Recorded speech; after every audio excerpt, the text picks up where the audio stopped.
Greetings. It is Monday, February 1st, 2021. I'm Mahan Mirza, Executive Director of the Ansari Institute for Global Engagement with Religion in the Keough School of Global Affairs at the University of Notre Dame. Welcome to our online conversation series titled Engaged, Religion and the Common Good.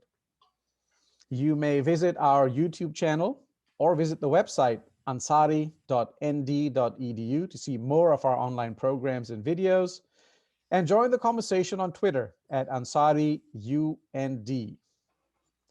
We're delighted to be engaged today with Dr. Yehezkel Landau on the question, Can Zionism be redeemed? Which is the title of an article he wrote for Tikkun Magazine in 2019. Dr. Yehezkel Landau is a dual Israeli-American citizen, is an interfaith educator, leadership trainer, author, and consultant working to improve Jewish-Christian-Muslim relations and promote Israeli-Palestinian peace building for over 40 years. He earned a Bachelor of Arts from Harvard University, a Master of Theological Studies from Harvard Divinity School, and a Doctor of Ministry degree from Hartford Seminary. He has taught at Hartford Seminary, where we first met many moons ago. You can check out his work at landauinterfaith.com with a dash in the middle, landau-interfaith.com. Yehezkel, welcome to Engaged. Thank you so much, Mahan. It's wonderful to be with you. You could join us. It's a pleasure to connect after a long time, and so many things have happened. Yes, indeed. Well, we're going to get straight to it. So let me just start by asking, what is Zionism? And in your article, you distinguish between the physical Zionism and metaphysical Zionism. So help us understand what that means. Okay. Thank you very much for this opportunity. Well, I approach politics, including international affairs, everything in life from a spiritual perspective or foundation. So I know there are secular forms of Zionism, including socialist, internationalist, nationalist, and there are also spiritual forms of Zionism. Some sadly are messianic and militant, and I disassociate myself from that interpretation of the Jewish homecoming to the land of Israel, Palestine. For me, I see Zion, in Hebrew, Zion, as a prophetic and messianic term for the land and the people redeemed in the natural habitat, which the Torah describes as a laboratory for consecration, and that includes justice and peace, the well-being of all inhabitants, and ecological sustainability as parts of the covenantal commitment that the Israelites took on at Sinai over 3,000 years ago. So when they were told to be a kingdom of priests and a holy people by God, that was the summons, the charge, the mandate, the imperative at Sinai, everything that Jews have done after that, including the 20th century homecoming and nation building project under the shorthand term of Zionism, I see in light of that long covenantal heritage. So I've been actively protesting, writing against, teaching about the abuses of power and the violations of human rights that Israeli government policies have perpetuated in the struggle for survival and security. So the physical aspect is carving out a place in the Middle East, in the ancestral homeland, to feel safe and secure and have a sense of belonging as a majority Hebrew-speaking community, Hebrew as the language of the Jewish soul. And that's part of the spiritual or metaphysical dimension, which goes beyond the security of the body and has to do with the self-expression and creativity of the spirit. And I believe that is the transcendent end for which the political transformation of state building is meant to serve. Mm, So that's a distinction I make. And what I'm sad about is that this sacred heritage of the Torah and prayer and rabbinic wisdom has been distorted mm, uh, grievously, egregiously by some militant Zionists, some of them even professing to be religious, mm, by creating a dualistic universe of us versus them, um, and in effect reducing Zionism to anti-Semitism, mm, which is just a double negative, and there's nothing creative or constructive about that. You have to have enemies in order to define yourself if you see the world in those terms, us versus them. mm. And that to me is debilitating and psychologically crippling, and our Mm. imaginations then get stifled. And we Yeah. can't imagine an alternative other than war. Cool. Well, thank you for that explanation.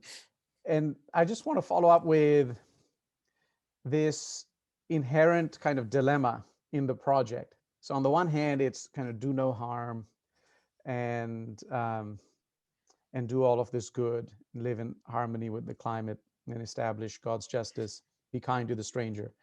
On the other hand, the physical part has involved doing harm, and you can push back on that phrasing by displacing another people. And you actually mentioned this in your article.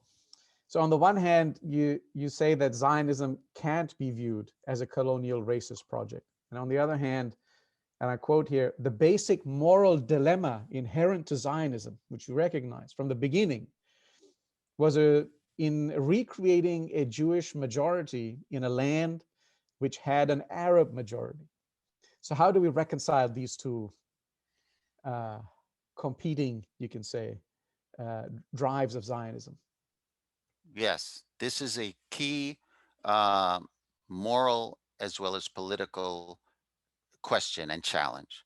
Yes, even had there been no Palestinian refugees in 48, 49, 750,000 Palestinians displaced, had that not happened, uh, had the partition plans of 1936, 37, and the 1947, 48 been accepted by the Arab side, it still would have meant that some Palestinians would have been forced to become a minority in their homeland against their will to serve the interest of an influx of Jews who would have become the majority. So, how to even understand that, if not justify it? Well, some, like Arthur Hertzberg, the renowned historian of Zionism, have talked about Zionism as a kind of affirmative action plan for Jews at the expense of at least some percentage of the Palestinian population in the 1940s. So the this is what tragedy is all about. It's not a question of right versus wrong. It's two rights that have clashed in this sacred territory, and maximalist ideologies claiming all of it, sometimes in the name of God, which is what offends me so much, or just in the name of self-determination, uh, make no room for the relative justice claim of the other side, which is equally valid and historically grounded. Um, had had the situation been closer to the one in South Asia at the same time between Hindus and Muslims, basically in what became India, Pakistan, and then eventually Bangladesh too, had more Jews not been in exile but have been already at home, uh, then the issue would have been a clear intercommunal Mm, dispute And even when India and Pakistan separated, there was a lot of intercommunal violence. So I'm not saying that it would have been uh, peaceful, but it would have had a different perception to it, and it would not have been seen so much as um, a colonialist conquest by outsiders, but as a struggle between two indigenous peoples that had been, let's say, under Turkish Ottoman rule, who now vied for independence in their common homeland. But that's part of the issue. How is the Jewish people perceived? Are they like Jewish crusaders and conquerors, or are they indigenous people who are coming home after a long and forced exile? And that to unpack that requires some appreciation for what Zionism means in Jewish spiritual terms internally. And it's very, I don't really expect non-Jews to understand that, especially Ah, since there are some Jews who also reject Zionism, whether they're Orthodox Satmar Hasidim or they are secular, let's say, Jewish Voices for Peace folks. Uh, uh, it it's very complicated and messy. So I understand how people's perceptions right. uh, uh, are conditioned. And Yes, Mahan. this is where thank you for that. This is where it is difficult. You talk about in the article concepts. You speak of concepts like dual justice and relative justice and dual narrative perspectives. These are terms that you use, um, which which is perhaps essential in our case for peace building, but it's so difficult to do. And I mean, when we understand particularly what happens, or we try to understand what happened in the late 19th and early to mid 20th century, one of the things that's important for people to keep in mind, this is something I've learned, is just the circumstances at that particular historical moment that were bringing this long historical yearning to climax, to a kind of fruition, where people were coming on boats back to a kind of promised land. And if the boats were turned away, they were the other destination was a death camp. And reading about those stories is riveting, and you learn to empathize. And in the end, when you keep in mind also the Palestinian tragedy that's born out of this um, survival necessity, it just is a tragedy. And there's no other ways to think about it as a tragic moment in history. I totally agree, and that's a very important uh, spiritual and moral foundation to see it as this agonizing tragedy and not a morality play between villains and victims or oppressors and oppressed. Both sides have been oppressed and oppressed one another. Both sides are victims and victimizers. So that's how do we redeem this tragedy? How does it become, in the end, something constructive and healing and a blessing for the world, not just for these two, I would say, suffering servant peoples? Um, but we have to have a wider angle lens on what national independence and self-determination means, because they can be totally self-referencing. Uh, and we have to have a vision of interdependence, which is the existential reality. But for that to be inclusively just, it has to be based on freedom, equity, and security for everyone there. And Mhm. I think one of the problems is we see it too often as a bilateral conflict in which Israel then ends up looking like, especially since 1967, like Goliath, and the Palestinians as little David with throwing stones against tanks and missiles. Um, because of the clear power imbalance. Uh, but if it were seen as a regional issue, which I believe it is, if not a global one, but regionally, one of the reasons Palestine is not yet independent is that Israelis have feared that an independent state, especially in the West Bank, uh, wouldn't serve as a buffer zone against potential assaults from the east with armies and missiles. Um, so the Mhm. Palestinians have, in a sense, been pawns in the power struggles between Israel and the Arab nations around Israel, and um, not to mention proxies in the Cold War era before the Soviet Union imploded. Right. Uh, so there are many factors throughout the 20th century um, that created the conflict and have sustained it. Sadly, it's not just Right. an internal issue; it's by now a global issue. So Right. we are all responsible in some way for transforming this conflict into um, something that is healthy and just for everybody, inclusively just. Right. So I want to come to this point that you've raised about, the fear and the regionality of the conflict, and perhaps think about it that, in the beginning it was survival and finding a homeland, but then eventually and I want your take on this, did it turn into something else as a kind of expansion and in order to fulfill not a vision of coexistence but of maximalist kind of takeover of as much of the land as possible. So I want to get into this area, and I want to quote from your article again. This is a lengthier quote. Um, you say, like the priests in charge of the ancient temple rites, the whole community is called to a life of sacrificial service.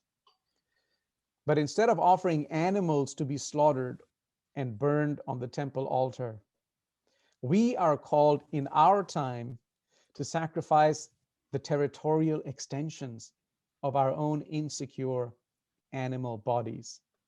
For any religious Jew, it is very painful to give up any part of Eretz Yisrael, the land deemed holy and which many of us consider part of our patrimony. So there's part of that physical Zionism that has to be perhaps given up. That was my parenthesis. I'm going to continue with what you have said. But the price for not relinquishing territory as part of a peace agreement is even more painful. The settler movement has chosen, in effect, to sacrifice human lives, Palestinian and Israeli, on the altar of territory in Eretz Israel.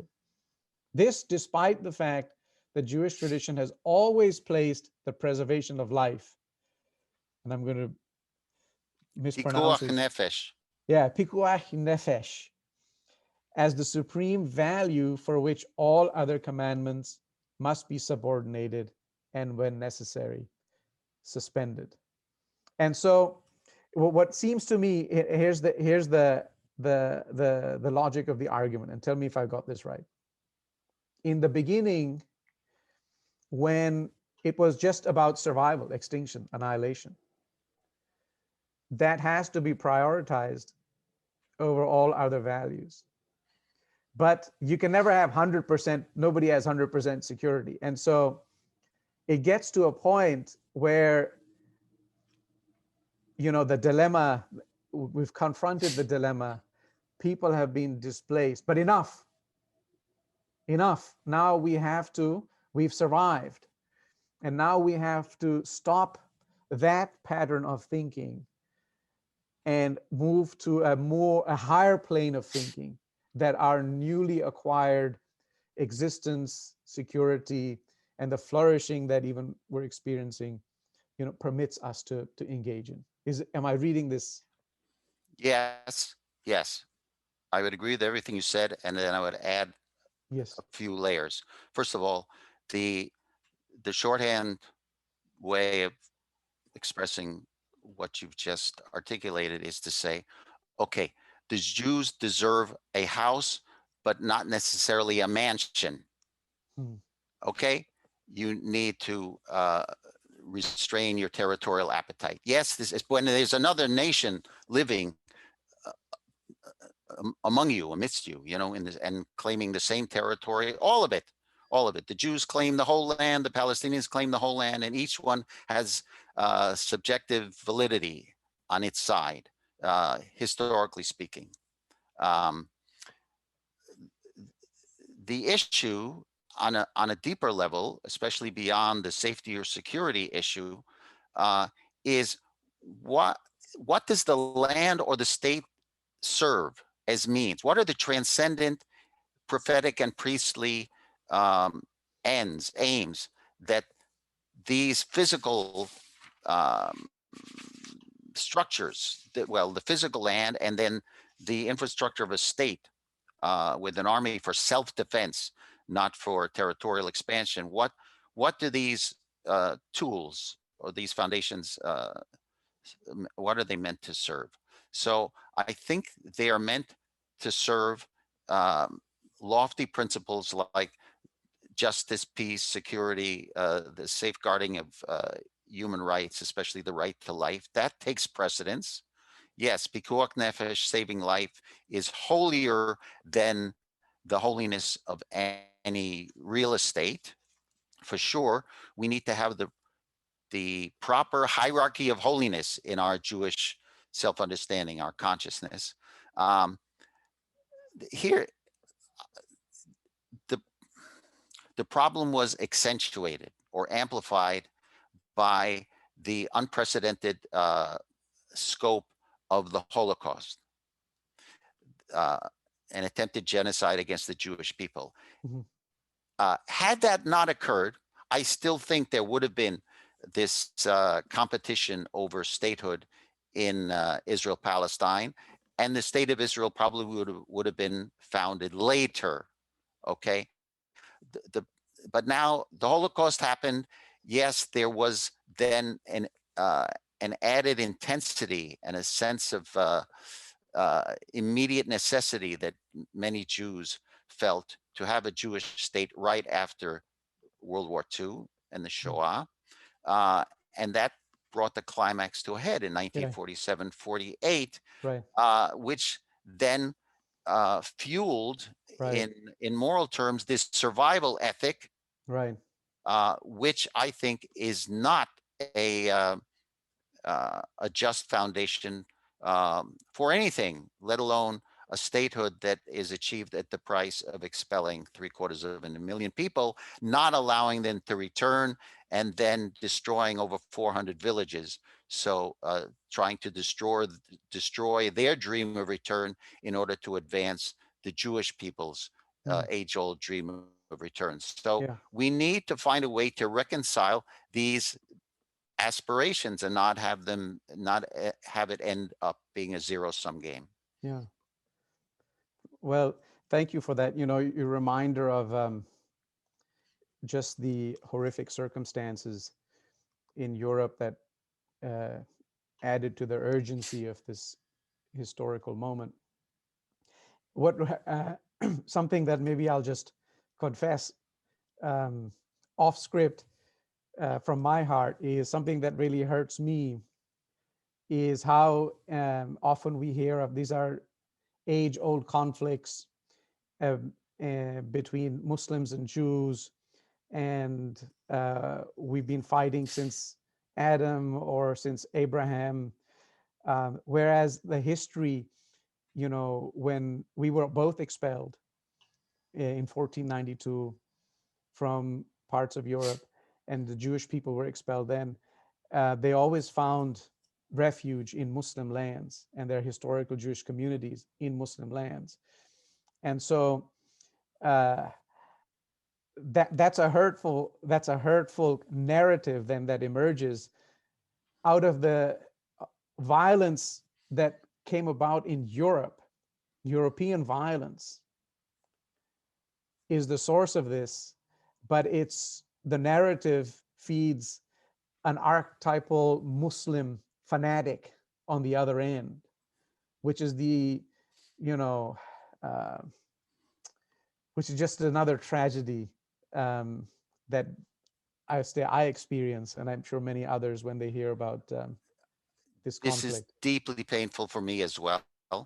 Yeah. Um, Islam and Judaism are the closest uh, religious traditions on the planet. Hebrew and Arabic are so close linguistically. I think they're Right. just two offshoots, along with Aramaic, of some uh, Ur-Semitic language way back in history.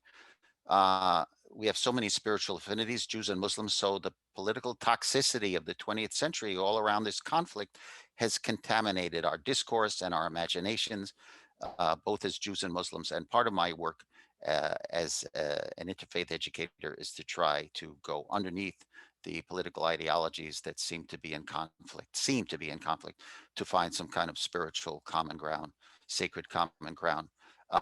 And yes, it is the European dimension of this as a continent that basically converted to Christianity uh, after Constantine and the Holy Roman Empire, and then had baked in to its theology anti-Judaism as to demonize the people who had put God on a cross, at least as Christians were taught to understand it, this teaching of contempt and demonizing of Jews. Yes, that was a contributing factor to what became pseudo-scientific, pseudo-anthropological anti-Semitism, Aryan supremacy.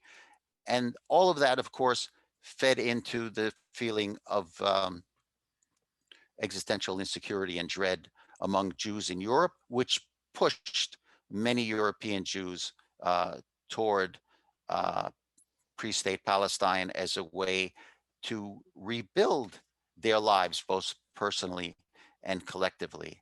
Mm.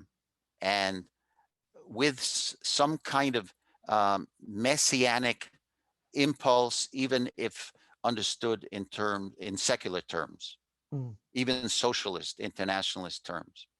Uh, so yes, and since the majority, some 97% of Palestinians are Sunni Muslims, yes, it took on this tragic Abrahamic family conflict. So now Christians, Muslims, and Jews all together have a shared responsibility to redeem this Mm. tragedy. That's my firm conviction, and that's part of why I do the work that I do. So Yehezkel, you've agonized over this, the sacrificing of part of the land, um, which is so dear to you, and not go for all of it. Um, what what should the Palestinians be thinking when they hear that, and what do you expect them to sacrifice beyond what has already happened? Okay, just one preliminary sentence before I get to your question directly.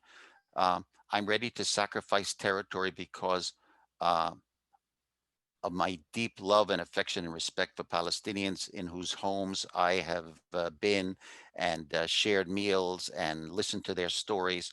So I understand what the land means to them. So I have had to make space in my heart, mind, and spirit for their national story, both of tragedy and pain, and their aspirations for return and healing and redemption in their own terms.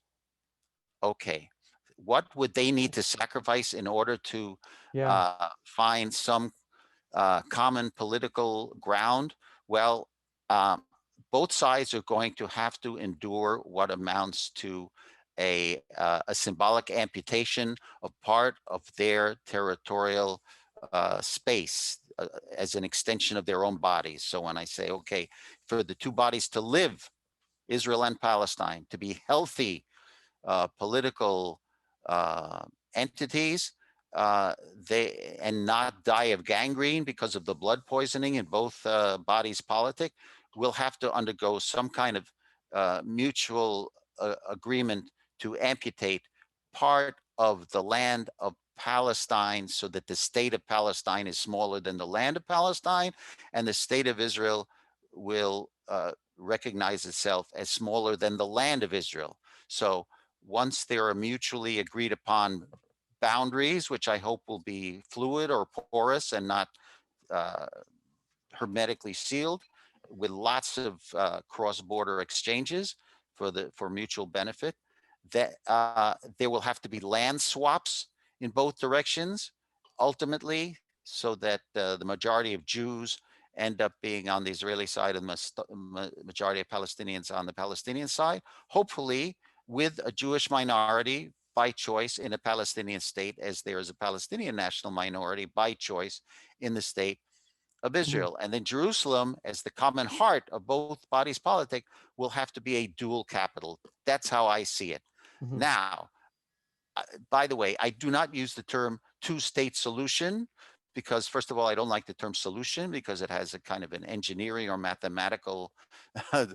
sound. Okay, we're going to solve this problem. We need an approach. We need a framework that is inclusively just and fulfills at least the minimal needs and aspirations, legitimate needs and aspirations of both peoples. So the question I will leave, how the Palestinians want to be self-governing is not for me to decide. Mhm. That's for them to decide collectively through elections. Um, it's I remember years ago I had a conversation with the late Faisal al-Husseini, who was a great hero to the Palestinians and the son of Abdel Qadir al-Husseini, who gave his life at the Battle of the Castel in 1948. Um, he said to me in his office in Orient House in East Jerusalem years ago that he didn't think that the West Bankers and the Gazans could ever agree on a kind of common political framework of governance. Mhm. That they were somehow culturally uh, so distinct that it was going to be very hard to find a power sharing agreement. And that was long before Hamas ever was elected to run the Gaza Strip.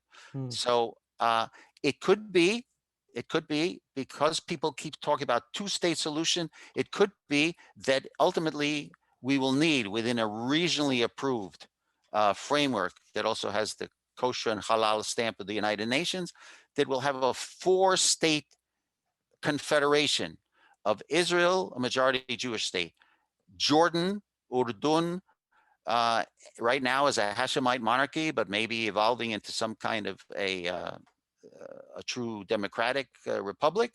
We'll see.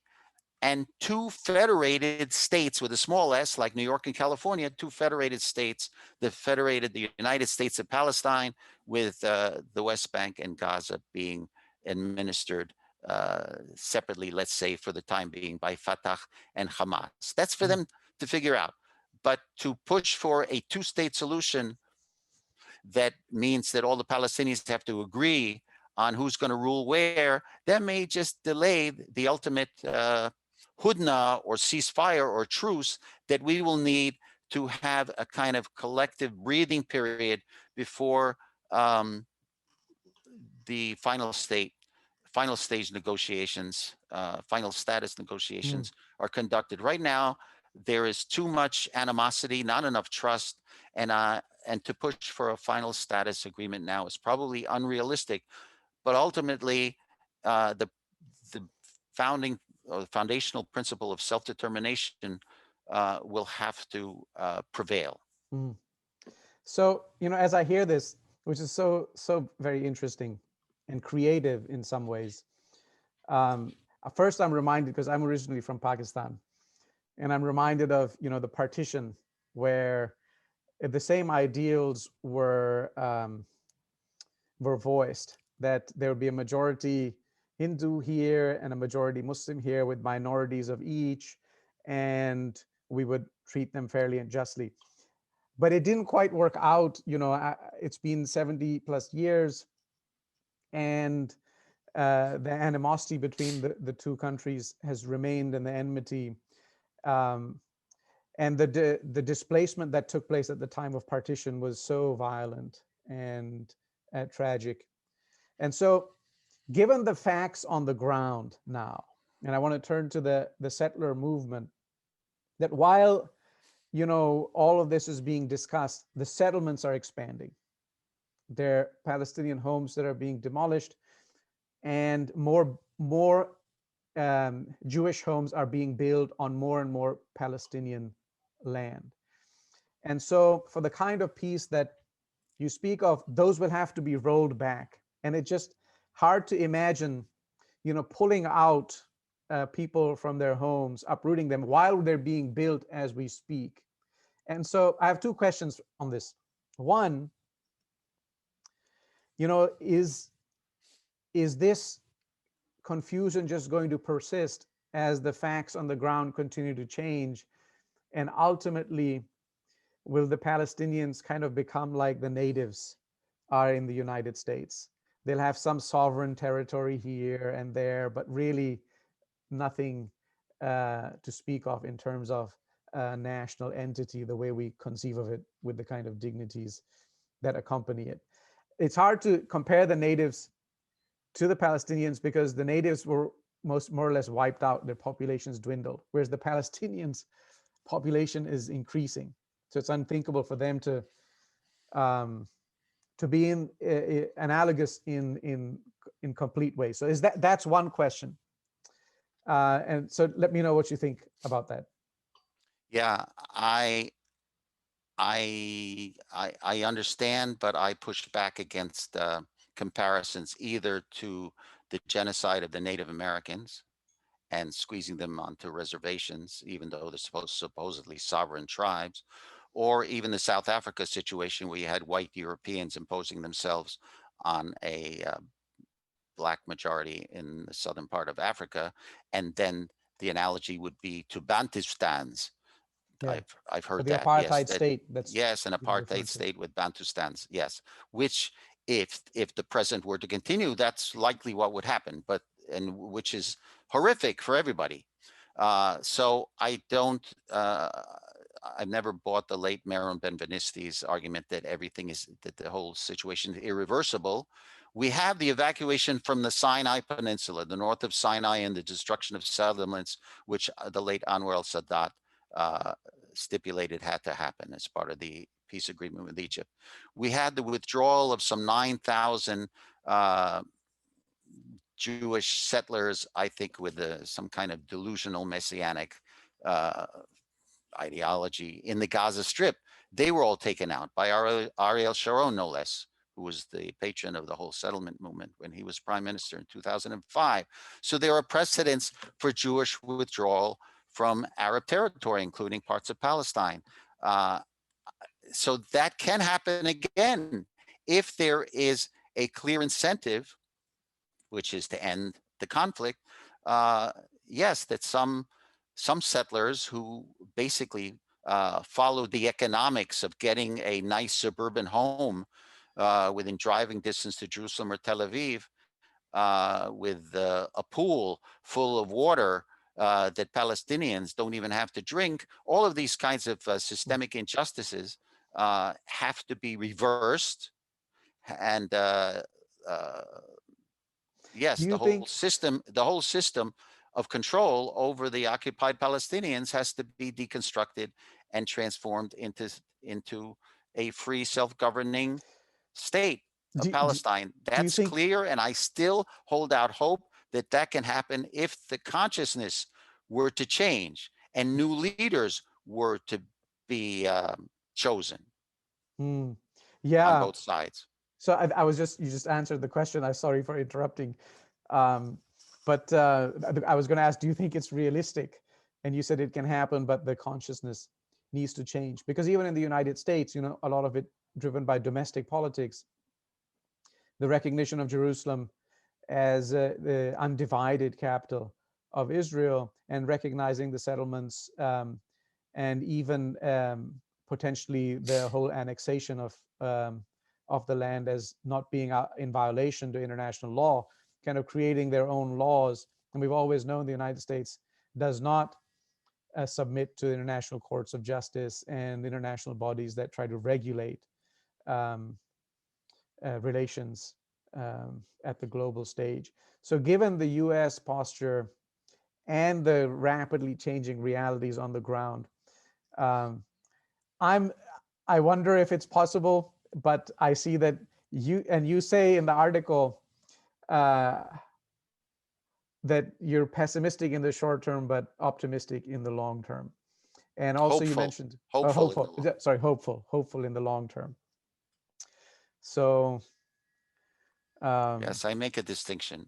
I'm I'm I'm a faithful realist, and I think that sometime soon, uh, people will just be exhausted, and people will recognize, okay, too many lives are being lost, uh, and we need to change the whole paradigm of what an independent state means, uh, and find a way to share the resources of this land and make sure that human life takes precedence over hmm, claims regarding territory. And we have two present dangers, shared threats. One is a global pandemic, and one is the ecological crisis, which could, and I think should, unite Israelis and Palestinians and all people around the region to tackle these for their shared self-interest, right, and not either hoard vaccines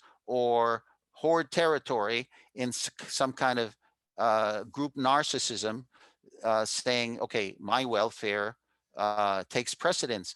We're in a totally interdependent world, right, economically, politically, ecologically, socially, culturally, and we have to move beyond these group silos. right. Uh, they will ultimately kill us. And Either a even pandemic or an ecological catastrophe will ultimately kill us, and that would, okay, well, I leave it to God to start anew, like after the flood in Noah's time, with any survivors, and say, okay, they blew it. We right. may blow it as a human species. We may not survive. But I would think, here's a test case. Here's a microcosmic model of Mm, what humanity as a whole has to undergo in terms of transformation, so that everybody survives and thrives. right. And speaking of the pandemic, I hear you. It's a great example on why we can't think in terms of traditional borders anymore. We need to think more expansively as a human family. But when they quote the statistics in Israel as being one of the nations that's most successful in its vaccination operation, they don't count the Palestinians that are under occupation, who are not getting anything. Um, and Right. so, and Right. Well, that's their that. leaders have also said we don't want to get vaccines from Israel. So it's complicated. Okay. They want to get this Russian Sputnik vaccine. And this is so sad. If there were more trust and cooperation, mutuality between Israeli and Palestinian leaders, then there wouldn't be this bickering over, okay, who gets what vaccine. Right. Right. Well, and just on this issue of leaders, you also mentioned in the article, it's a wide-ranging article, and I recommend it for people. It's beautiful, agonistic um, article. But you mentioned that we don't have the leaders. We're lacking leadership, and you mentioned Sadat, and we had this peace and exchange for land and a rollback of settlements. But Sadat was assassinated. As On, was Rabin. on the Yes. other hand, you have Rabin, who came closest, so close with the famous handshake, and he was assassinated both by their own people, Yes. extremists in their own Ranks. camp. Their own ranks. That's right. And so we have an absence of leadership. And when we are blessed, perhaps, with leadership that can try to think differently, it gets put down. And so, go ahead. Yeah. That's why the tagline on my website and my business card, which I don't give out anymore because I don't meet people, um, it says creating spiritual remedies for our social and political pathologies. Mm, So politicians in an adversarial system rise to the top, uh, often by blaming somebody else, if not demonizing somebody else. And so we have this built-in belligerence. But we have to start, I believe, from the grassroots level, transform situations, relationships at the local level, at the town and city and regional level within Israel-Palestine, cross-border initiatives, and Jewish-Arab peace projects, including the one that I've been associated with since 1989, which is called Open House in Ramle, which has a very unique story behind it, which you can read about in Sandy Toland's book, The Lemon Tree, or go to Open House Ramle website. Here are two families that have ended up sharing one house before and after 1948, a Palestinian Muslim family, the Al-Khairis, and then my former wife Dalia's family, the Ashkenazis immigrating from Bulgaria at the end of 1948. And uh, the Al-Khairis were expelled as part of the Nakba in July 1948 and end up on Palestine Street in El Bira next to Ramallah. And the two families met after the June War, the Six-Day War in 1967, when Bashir al-Khairi and two cousins returned to see their old house, and my former wife Dalia welcomed them, and that relationship has continued until today. And it's and the Open House Peace Education Center that's located there has been a kind of micro model of acknowledging the harm done in the past, apologizing for it out of sincere remorse, not just an expedient statement of regret, and then making amends, really doing what in Jewish mystical terms is called tikkun, to repairing the wounds, healing the wounds, which ultimately, if that kind of approach would be tried at the national level, at the macro level, we would have a truth and reconciliation process which Israelis and Palestinians desperately need to get out of the rage and recrimination mentality, just acting out one's pain and grief. That has to be transformed, and that's the pastoral or priestly dimension of peacemaking that has to complement the prophetic stance of critiquing abuses of power and human rights violations. I think they need to go together, which is why I was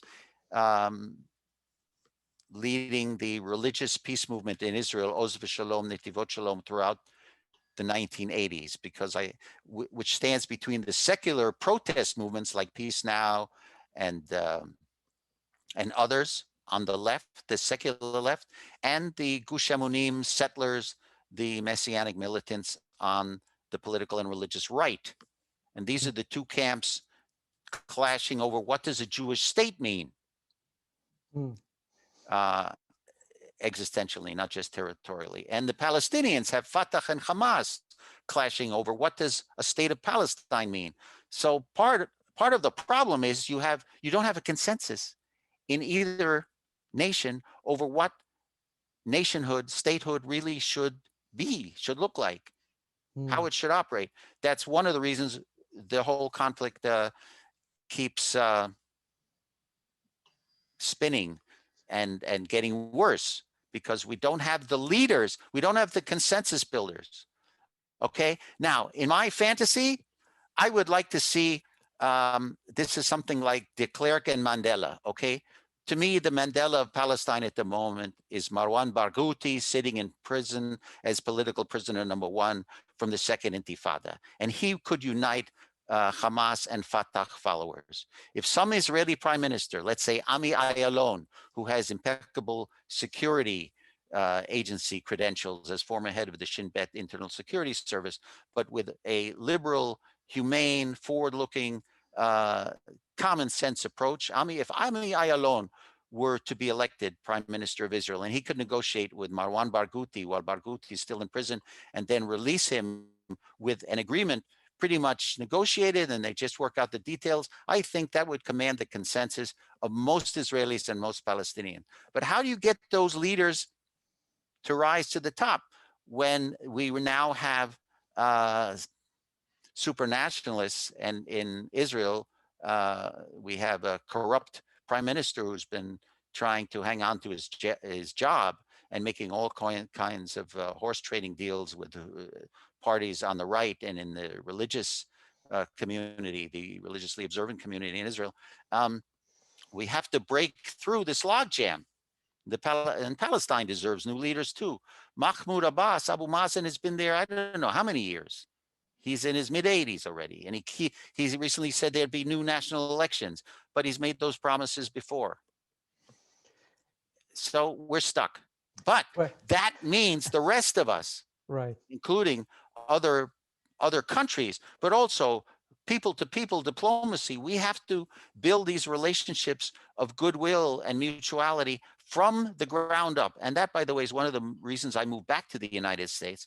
After the second Intifada began in 2000, I moved back to start teaching at Hartford Seminary in 2002 because I felt, okay, the center of gravity is no longer in Jerusalem or in Ramallah or Gaza.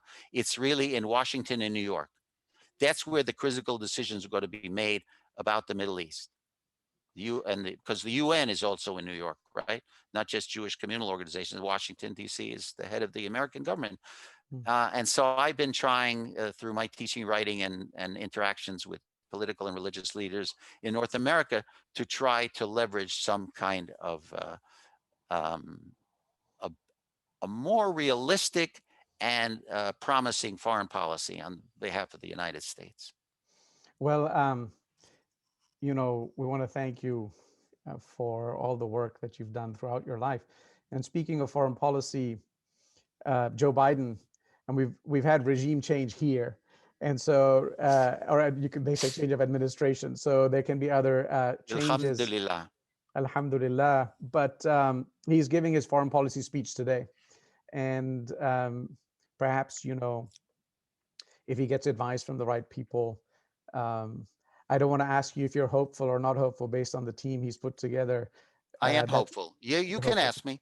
Yes, yeah. And between Anthony Blinken as Secretary of State and Robert Malley, the envoy toward Iran, I think there are people who really are both pragmatists and visionary in their own right. I think they have enough experience, and they have enough sense of what can be done to nudge the process along, not with any grand scheme, but bringing in various parties to the negotiations.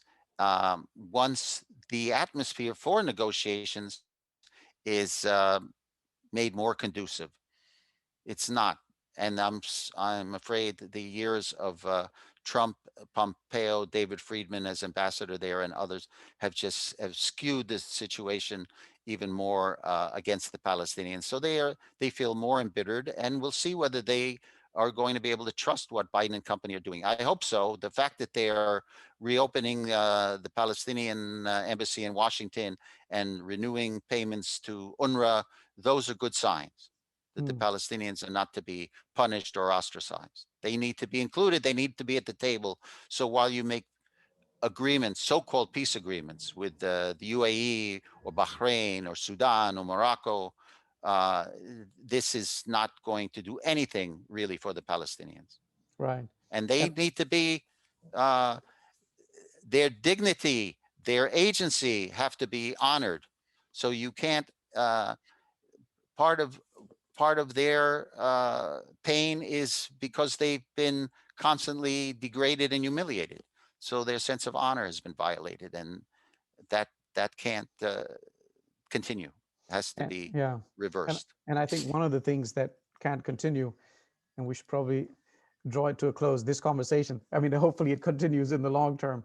But one of the things that can continue as well on the ground is the continued expansion of settlements, while we know that they're going to have to roll back, makes it more difficult to get to that point as the facts on the ground are changing. And I know you've written forcefully about this as well in your article. And you say about this, I consider this misrepresentation and violation of Torah teachings to be a collective Chilul Hashem, a desecration of the divine name. Indeed. And so there's competing religious visions as well. And you know whom I would love to give the last word? My friend Afif Safia, who's been a Palestinian diplomat ambassador to The Hague and to London and to the United States, and I've met him both in London and in the United States.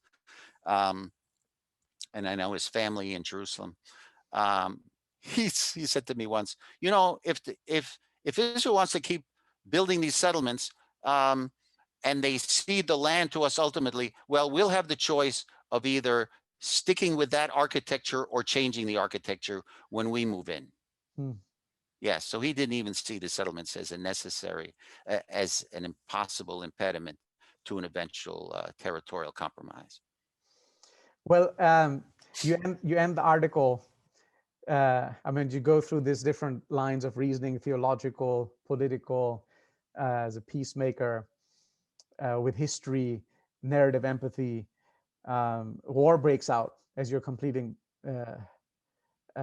this piece. You remember when war had broken out, you had written a poem, "If Only," and so I want to quote a couple of lines from that as we conclude.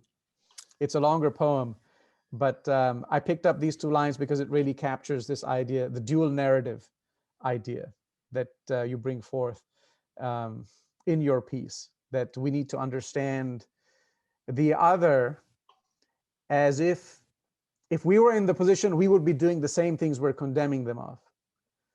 And that's a profound, I think, kind of realization to have, rather than simply condemn them with incomprehension, but see the humanity. And that's, I think, creates the openings for real breakthroughs, internal breakthroughs that we need perhaps for the external breakthroughs. So this line in the poem, "If only Arab and Muslim leaders could acknowledge the existential fears of the Jewish people following the Holocaust, and reinforced by subsequent wars, bellicose rhetoric, and the prospect of weapons of mass destruction in the hands of Israel's adversaries. If only the Jewish people in Israel and elsewhere could acknowledge the deep, unhealed wound of Palestinian people, displaced and dispossessed in large numbers in the War of 1948 and under prolonged occupation following the 1967 war. If only." So with that, we leave you. That was Yehezkel. Inshallah, inshallah, Inshallah. Bezrat Hashem. Yes. Thank you, Yehezkel. That was Yehezkel Landau. You can look up his work at landauinterfaith.com. And his family is the subject of the story in the lemon tree that he mentioned. And Yehezkel also is featured in that book. And if there's one book you read about the conflict, I strongly recommend that one. We will post a link to Dr. Landau's Tikkun article that we've been talking about here, "Can Zionism Be Redeemed?" on our website, ansari.nd.edu. Shalom, salam, peace. Ma salam. Thank you. Shukriya. Thank you. Bye.